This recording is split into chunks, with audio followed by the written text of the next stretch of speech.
салом дӯстон, дар ин дарс дар бораи яке аз амалҳои аҷоиби барномаи Word суҳбат хоҳем кард.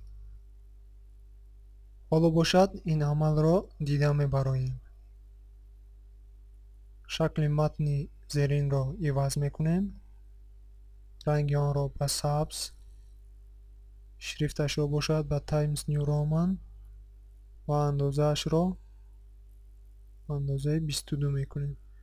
инчунин жирнӣ ва курсивнӣ. хуб, ба шакли ин матн мо 5 гуна тағйиротҳо даровардем. акнун агар мо хоҳем ки ороиши дилхоҳ матн ба матни зерин монанд бошад, он гоҳ мо метавонем амалиётҳои дар боло иҷро кардаро бори дигар такрор кунем, аммо ин на он қадар муфид мебошад. дар ин ҳолатҳо аз нишонаи мазкур истифода мебаранд.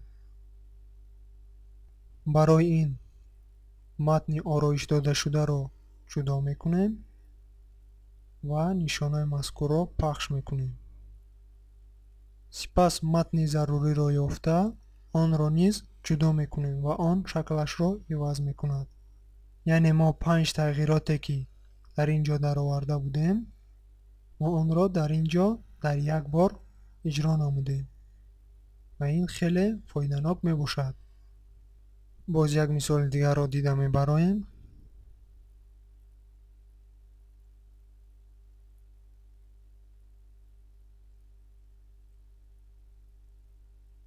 барои шахсоне ки бештар бо ҳуҷҷатҳо сару кор доранд, ин амалиёт хеле зарур ва фоиданок мебошад. яъне ҳангоми дохил кардани маълумотҳои нав ба ҳуҷҷат, ба онҳо дигар лозим намеояд ки ҳар дафъ тағйиротҳо дароранд. хуб, шуморо табрик мегӯям. аллакай шумо нисфи курси мазкурро ба анҷом расонидед. агар шумо ҳамаи мавзӯъҳои гузаштаро аз худ карда бошед, он гоҳ ба шумо офарин, ва аз худ накарда бошед, хотиррасон мекунам ки такрор модари дониш аст. дар дарси дигар тарзи сохтани ҷадвалҳоро дида мебароем. саломат бошед то дарси дигар.